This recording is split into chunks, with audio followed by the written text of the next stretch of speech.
Genesis chapter 42. Nagpunta sa Egypt ang mga kapatid ni Joseph.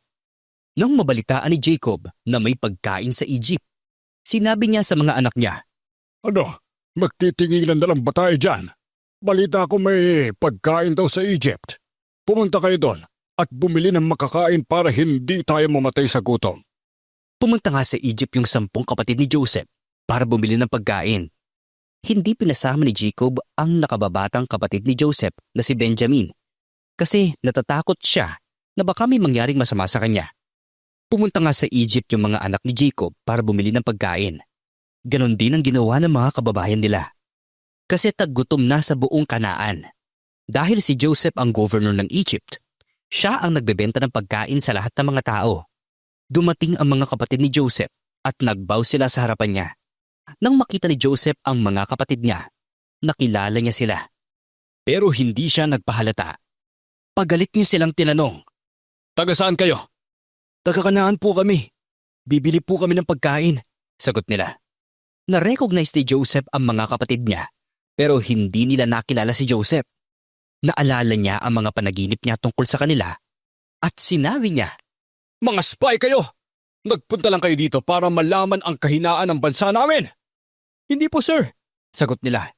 "Bibili lang po kami ng mga servants nyo ng pagkain, kaya kami nandito. Hindi po kami mga spy.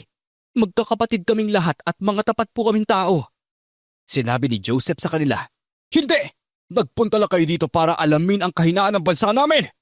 Sumagot sila, "Sir, 12 po kaming magkakapatid. Taga Kanaan po ang tatay namin. Pinitay na yung isa naming kapatid at yung bunso naman. Kasama ngayon ang tatay namin." Pero sabi pa rin ni Joseph, Sinabi ko na kanina mga spy kayo! Ganito na lang para malaman natin. Sinusumpa ko sa pangalan ng hari. Hindi kayo makakaalis hanggat hindi nyo dinadala dito ang bunso nyong kapatid. Isa sa inyo ang uuwi para kunin ang kapatid nyo. Tapos, yung iba, maiiwang nakakulong dito para malaman ko kung totoo nga ang mga sinasabi nyo. Kung hindi, tama nga ang iniisip ko, mga spy nga kayo! Tapos, kinulong niya silang lahat ng 3 araw. Nung pangatlong araw, sinabi ni Joseph sa kanila, May takot ako sa Diyos, kaya hahayaan ko kayong mabuhay. Pero sa isang kondisyon, kung talagang nagsasabi kayo ng totoo, maiwan dito sa kulungan ang isa sa inyo. Tapos, uuwi na yung iba para dalhin sa mga nagugutom yung pamilya ang mga nabiling yung pagkain. Tapos, dalhin nyo yung bunso nyong kapatid sa akin. Diyan ko malalaman kung totoo nga ang sinasabi nyo. Pag ganun, hindi kayo mamamatay. Pumayag silang lahat. Sinabi nila sa isa't isa, Pinagbabayaran na natin yung ginawa natin sa kapatid natin. Hirap na hirap siya nun, pero hindi natin siya pinansin nung humihingi siya ng tulong. Kaya ngayon, tayo naman ang naghihirap. Sinabi ni Reuben, "Yan yung sinasabi ko sa inyo noon. Huwag na nating saktan yung bata pero di kayo nakinig. Ngayon tuloy, nagbabayad tayo sa pagkamatay niya." Hindi nila alam na naiintindihan ni Joseph yung sinasabi nila kasi may interpreter siya pag nakikipag-usap sa kanila. Umalis muna si Joseph at umiyak. Tapos nung okay na siya, bumalik siya at nakipag-usap ulit sa kanila. After nun, hiniwalay niya si Simeon at ginapos sa harap nila. Bumalik ang mga kapatid ni Joseph sa Kanaan. Inutos ni Joseph na punuin ng pagkain ang mga sako ng mga kapatid niya at ilagay dun yung perang pinambayad nila. Pinabaunan pa niya ang mga ito ng makakain nila sa pag-uwi nila at ganoon nga ang ginawa sa kanila. Kinarga nila ang mga biniling pagkain sa mga donkey at saka sila umalis. Nung tumigil sila sa isang lugar para magpalipas ng gabi, binuksan ng isa sa kanila ang sako niya para magpakain ng donkey. Tapos nakita niya yung pera niya sa loob ng sako. Sinabi niya sa mga kapatid niya, "Hala, pinalik sa akin yung pera ko. Nandito sa sako." Nanginig sila sa takot at sinabi nila sa isa't isa, Ano itong ginawa ng Diyos sa atin? Pagdating nila sa Kanaan, kinuwento nila sa tatay nilang si Jacob ang lahat ng nangyari sa kanila. Sabi nila, Grabe magsalita sa amin yung governor ng Egypt.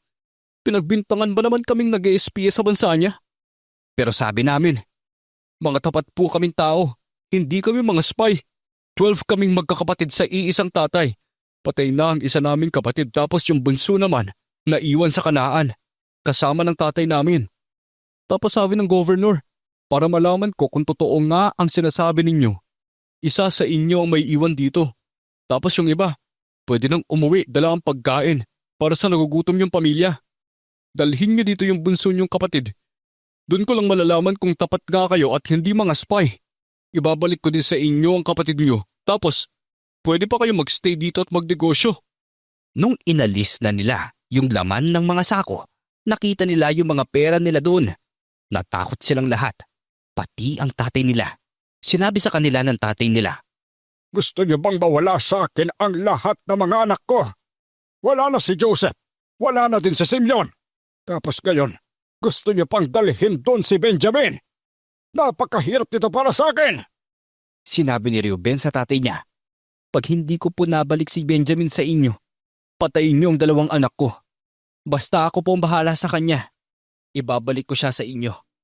Pero sabi ni Jacob, Hindi niyo isasama ang anak ko. Namatay na ang kuya niya at siya na lang ang naiwan. Baka may mangyari pa sa kanya sa daan. Matanda na ako. At mapapatay niyo ko sa ginagawa niyong yan.